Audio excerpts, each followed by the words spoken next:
સુરેન્દ્રનગર જિલ્લા પોલીસ વડા પ્રેમસુખ ડેલુના માર્ગદર્શન હેઠળ સુરેન્દ્રનગર લોકલ ક્રાઇમ બ્રાન્ચની ટીમના પોલીસ ઇન્સ્પેક્ટર જે જાડેજા તથા police sub inspector J Pathan તથા parole furlough squad incharge police inspector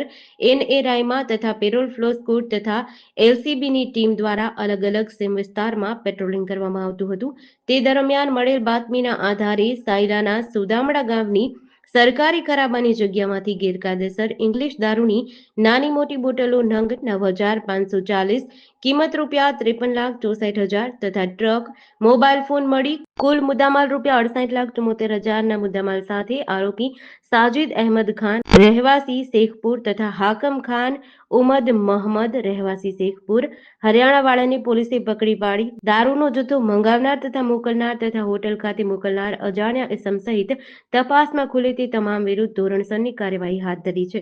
GDC news સાથે દિનેશ ગામવા સાથે ઋતુલ કુમાર ધામેચા ધ્રાંગધ્રા।